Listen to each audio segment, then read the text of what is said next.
In a world of ice and fire, what if Jon Snow was never truly just a bastard? What if he was reborn with the power of the God system, an unstoppable force destined not only to rise, but to rule? Welcome to my new fan fiction series, Reborn as Jon Snow with God System, a journey beyond the wall, beyond death, and beyond destiny. If you're a fan of Game of Thrones, anime systems, overpowered MCs, and plot twists that hit like Valyrian steel, you're in the right place. New episodes drop every week, fully voiced, immersive, and built for fantasy lovers like you. So grab your sword, hit that subscribe button, and join the Night's Watch of this channel. Like, comment, and share to show your support, and let's rewrite Westeros together. Winter is coming, but this time, Jon is ready. The training dimension of God was a place where the very concept of time was distorted. What felt like a decade could be mere moments in the world outside. It had been 5 years since I found myself in this realm of limitless potential, a place where my mind, body, and soul had undergone unimaginable transformations. I was no longer the same Jon Snow who was once a lost bastard of Winterfell. I was something much more, something far beyond the comprehension of the world I came from. The gifts I received from the beginner's gift package were both a blessing and a curse, each one a piece of a puzzle that would make me the most powerful being in existence, but only if I could unlock their full potential. The most tantalizing of these gifts was the Dragon Egg Model 0 monster. It lay dormant, unhatched, a symbol of the power that waited just beneath the surface, biding its time. I would often gaze at the egg, feeling the raw energy within, a storm waiting to be unleashed upon the world. But for now, it remained still, its time not yet come. Meanwhile, the Library of Knowledge was a treasure trove of infinite wisdom, and I had immersed myself in its depths, absorbing the secrets of worlds both known and unknown. Through the library, I learned the ancient magics of the world of Westeros, rituals that were as dark as they were powerful. These rituals, drenched in blood and sacrifice, could bend reality itself, but their cost was steep. Human life was the currency of these ancient arts, and while I had learned the rituals in theory, I had yet to put them into practice. My time in the training dimension was a period of preparation, not action, but when I returned to the world outside, I knew that bandits, criminals, and the Forsaken would become the fuel for my rise to power.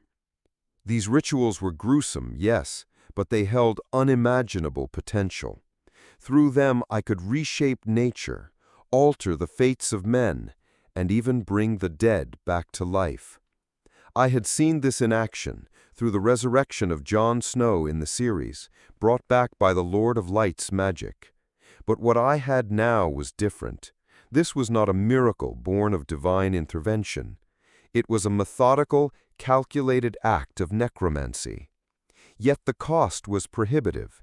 The magic required for such a feat was immense, far beyond what most could muster. But I was not most people.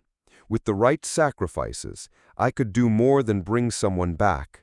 I could make them stronger, better, completely loyal to me. Still, for now, these rituals were tools to be used later. I would learn everything, take everything, for who knew when it might be needed. My warg abilities had also evolved far beyond what any other skin changer could hope to achieve. The training here had refined my connection to animals to the point where distance no longer mattered.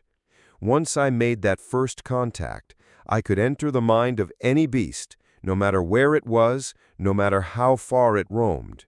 This ability was a spy's dream, allowing me to gather information without ever being detected. The bond I could create with animals was more than just a connection. It was total control. But perhaps the most significant change was the transformation of my body itself. The body of Hashirama Senju was a marvel of genetic perfection, a gift that kept on giving. Hashirama, the first Hokage of the Naruto world, was known for his unparalleled strength, regenerative abilities, and mastery of wood style. My mastery of wood style had progressed rapidly in this dimension, yet I was aware that I had only tapped into about 70% of Hashirama's true power. Without Sage Mode, there was a limit to what I could achieve. But I was patient. This training dimension was filled with Senjutsu chakra, far denser than even the most sacred places in the Naruto world. This environment was perfect for my growth. I knew that once my body reached its prime, once I could fully harness Sage Mode, I would become an unstoppable force. Sage Mode was not just about absorbing nature's chakra. It was about balance. Balancing your own chakra with the vast energy of the world around you. The more chakra you had, the more nature chakra you could balance, and the more powerful you became. But this was not something to rush. I needed my body to mature, to grow into its full potential. That time would come soon, but for now I focused on perfecting what I already had. Wood style was my primary focus, and I had pushed its limits to new heights. But my talents didn't end there. I had also mastered the Flying Thunder God Jutsu, a teleportation jutsu created by the second Hokage and made famous by Minato, the fourth Hokage. With it, I could place marks anywhere in the world and travel there instantly. It was the ultimate technique for both offense and defense, allowing me to be everywhere and nowhere at once. And then there was the particle-style jutsu, a technique of such destructive power that it left nothing in its wake. Developed by the Tsuchikage, this technique could disintegrate anything it touched, reducing it to atoms. The sheer destructive force of particle style made it one of the deadliest abilities in my arsenal. And combined with my ability to fly, another skill I had learned from the Tsuchikage, I could rain death from above, untouchable and unstoppable. But despite all my progress, there was one thing that remained elusive: the hatching of my dragon egg. The egg sat in my quarters, a constant reminder of the power that had yet to be unleashed. I could feel the life within it, the immense potential waiting to be born, but the time was not yet right. Patience was key, just as it was with Sage Mode. When the egg finally hatched, I knew that the creature that emerged would be a force of nature, a beast that would make the world tremble. As the years in the training dimension passed, I continued to grow stronger, more skilled, and more knowledgeable. But I was also growing restless. The time would soon come for me to return to the world outside, to put everything I had learned to the test. The world of Westeros and beyond, they were all unprepared for what was coming. I was no longer just Jon Snow, the bastard of Winterfell. I was a warrior, a sorcerer, a shinobi, a warg, and soon a dragon rider. When I finally left this place, the world would know the full extent of my power, and nothing, no one, would stand in my way. Since I first entered the training dimension of the gods. 7 years of relentless training, pushing my body and mind to their absolute limits. I had mastered techniques that were once considered impossible for anyone but the greatest shinobi. But today, I had achieved something truly remarkable: the mastery of the 100 Sealing Technique, created by none other than Tsunade Senju, the legendary Sannin. The 100 Sealing Technique was an incredible feat of medical ninjutsu. Tsunade, renowned for her unparalleled strength and healing abilities, had created this technique to store an immense amount of chakra in a diamond-shaped mark on her forehead. When activated, it granted her an insane speed of healing, allowing her to recover from wounds that would be fatal to any other shinobi.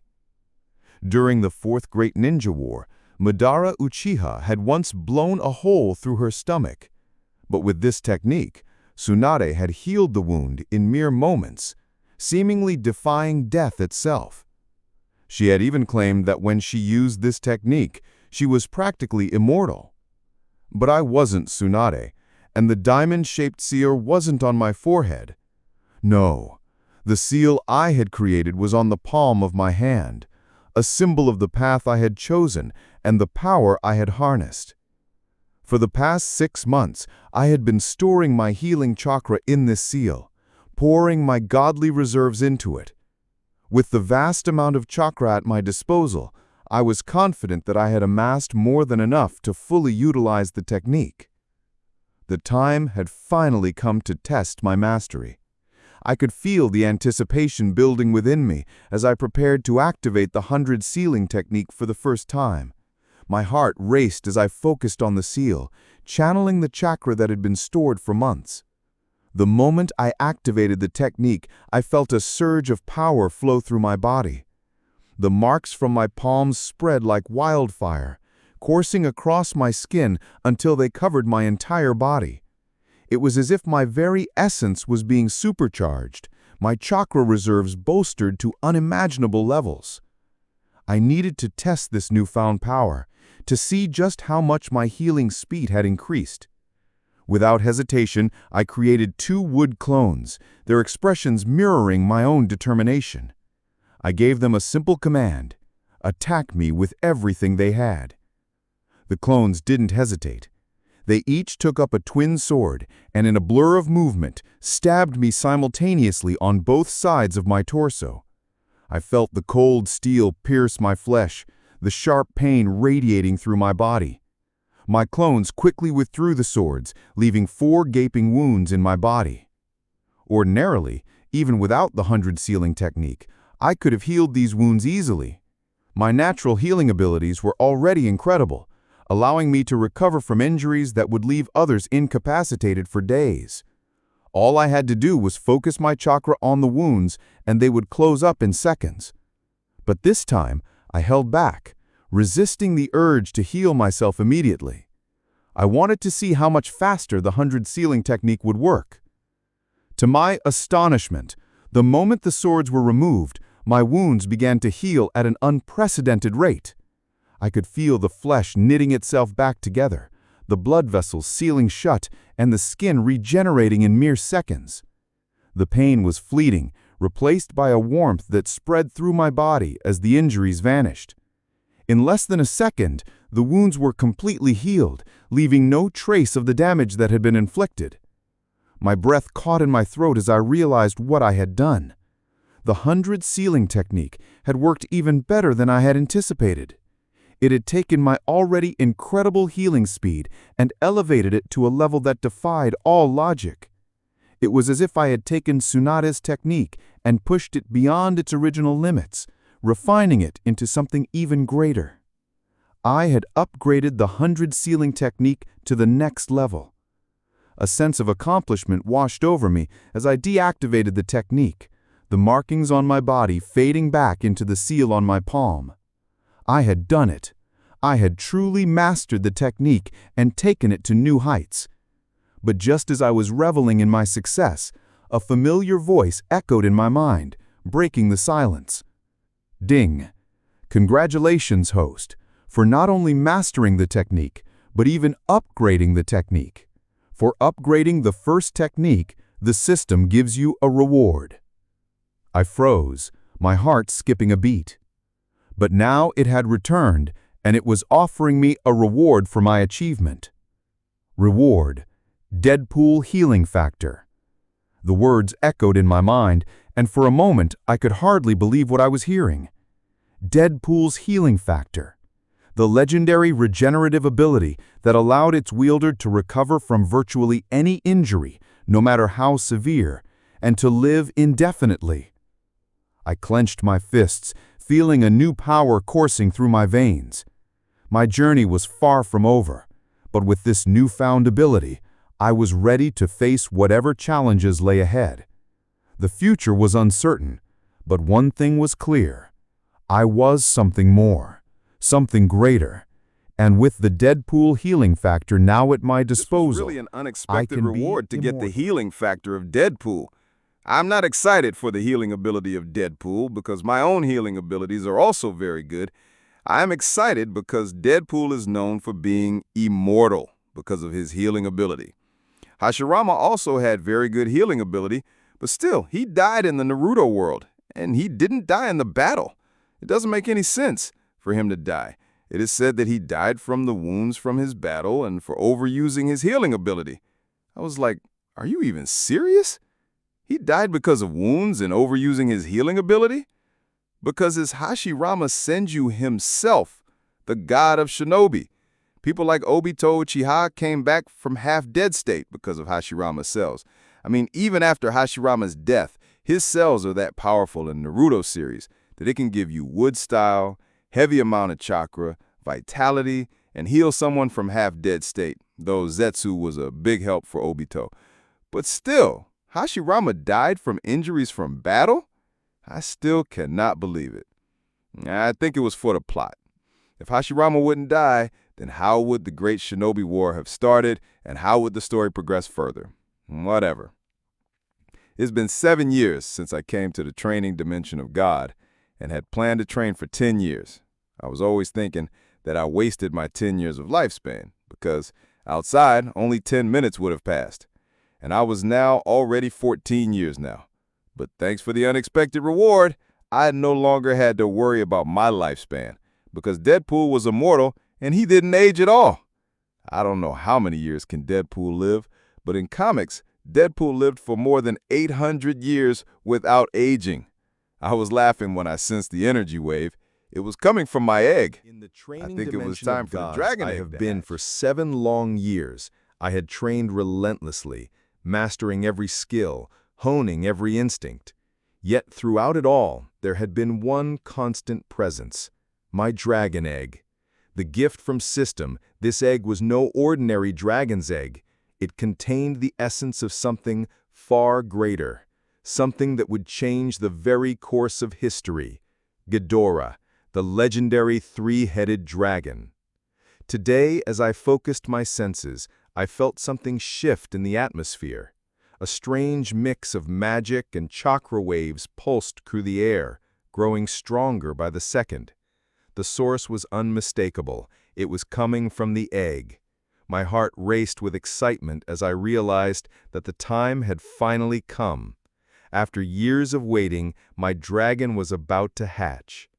I quickly moved to the egg's resting place, my footsteps quickening with anticipation. As I approached, I could see the egg glowing with an ethereal light. Magic and chakra swirled around it, the energy almost tangible. The surface of the egg was beginning to crack, tiny fissures spreading across the shell like a spider web. The light grew brighter, almost blinding, as the energy within reached its peak. Then, with a sound like shattering glass, the egg cracked open. I watched in awe as a small creature emerged, its 3 heads and wings unmistakable. Ghidorah had been born. Even in its infant form, the dragon exuded an aura of immense power, a mix of ancient magic and raw chakra that sent shivers down my spine. It was clear why it had taken 7 years for the egg to hatch. This was no ordinary being. This was a force of nature. The baby dragon with its 3 heads looked up at me, its eyes full of intelligence and curiosity. I could feel a bond forming between us, something deeper than mere companionship. It was as if our minds were linked, our thoughts intertwined. The connection was instant and powerful, a bond that would only grow stronger with time. The little Ghidorah, despite its formidable appearance, was small enough to climb onto my leg. I watched as it made its way up to my shoulder, its movements surprisingly graceful for a creature with 3 heads and wings. Once it settled there, the 3 heads turned to look at me, each one letting out a tiny but fierce roar. It was a sound of greeting, of recognition. The dragon knew who I was, and I knew it was mine. A smile spread across my face as I reached up to gently stroke one of the heads. "What should I call you, little one?" I mused aloud, though I already knew the answer. "How about Ghidorah? A name from the legends of the monster verse, a name worthy of a creature as powerful as you." The dragon responded with a chorus of happy roars, each head voicing its approval. It was clear that the name resonated with it, just as it resonated with me. "Ghidorah it is, then," I said, my voice filled with pride. "You will be a calamity in this world, a walking force of nature that no one can stand against. My son, together we will change the very fabric of this world." As I spoke, I couldn't help but imagine the chaos Ghidorah would unleash upon the Seven Kingdoms, Essos and beyond. The North would tremble, the White Walkers would cower, and even the old and new gods would bow before us. The Game of Thrones would be nothing compared to the power we would wield. But for now, we still had 3 years left in the training dimension. 3 years to grow stronger, to prepare for the world outside. I looked at Ghidorah, who was still perched on my shoulder, his 3 heads resting contentedly. "Come, my son," I said softly. "Let's enjoy these years together. Just you and me, preparing for the day when the world will know the true meaning of the training power." dimension of the gods, the culmination of a decade of rigorous training and profound growth. At just 17, he was ready to return to the world he had left behind as a 7-year-old boy. The dimension had been his crucible, a place where he had transformed from a child into a warrior of extraordinary prowess. His dragon, Ghidorah, was a testament to the dimension's power. Born 3 years prior, Ghidorah had grown to a size comparable to the dragons of Westeros, his scales gleaming with the potent mix of chakra and magic. The dragon was now an awe-inspiring force, capable of unleashing fire from all 3 of his heads, emitting gravity beams and summoning storms and lightning with the mere movement of his wings. His regenerative abilities were unmatched, making him a nearly indomitable force. Jon's bond with Ghidorah was profound. Through his warg abilities, he could experience the world through the eyes of the dragon, sensing and understanding the environment as if it were his own. This deep connection had forged a unique synergy between them, allowing them to act in perfect unison. Over the past 10 years, Jon had achieved unparalleled mastery in several disciplines. He had perfected the wood release to the extent that he wielded 100% of Hashirama Senju's power. His command over nature's elements was flawless, and he had mastered all techniques from the Naruto universe, including the Flying Thunder God, Particle Style, and various elemental releases. His repertoire of jutsus was vast, encompassing thousands of techniques. In addition to his skills from the Naruto universe, Jon had also mastered the magic of the Game of Thrones world. He could perform complex rituals and wield magical energies with ease. His proficiency extended to the breathing techniques of the Demon Slayer world, integrating them with his chakra to create a formidable style of swordsmanship. His mastery of the Arthur Dane template had further refined his two-sword style, making him a fearsome combatant. Jon knew the world was not ready to witness Ghidorah's full potential. The dragon's size and strength would cause chaos if introduced to the outside world. For this reason, Jon had decided to leave Ghidorah behind, setting its time flow to match the world of Game of Thrones. One day outside is one day inside. This way, time would pass much slower for Ghidorah, ensuring that the dragon would continue to grow and thrive in a safe environment. The training dimension was heavens to anyone. You can get anything to eat. You just have to say it, the dimension, and it will provide it for you. The dragon would not have to worry about food. Jon approached Ghidorah, who lay curled in the center of their training grounds. The dragon's 3 heads turned toward him, and Jon could sense the mix of confusion and displeasure in their shared bond. He explained his decision to leave Ghidorah behind, emphasizing that the world was not yet ready for such a formidable presence. Ghidorah's response was a resonant screech, a sound that echoed through the dimension. The dragon's frustration was clear, but Jon reassured him that the dimension's time flow would allow him to continue to grow without interruption. Ghidorah's desire for comfort and rest made the decision easier for him to accept. With a final, mournful roar, Ghidorah settled back into his place, his displeasure tempered by his love for the tranquility of the dimension. Jon activated the departure sequence, a swirling vortex of energy opening before him. He took one last look around the dimension, a place that had been both his sanctuary and his crucible. Stepping into the vortex, he felt a surge of anticipation as he prepared to re-enter the world he had left behind. Emerging from the vortex, Jon found himself back in his old room. The chamber was unchanged, a stark reminder of how little time had passed in the real world compared to the decade he had experienced in the dimension. The room, frozen in time, bore witness to John's transformation. He was no longer the 7-year-old boy who had entered the dimension, but a 17-year-old warrior of immense power.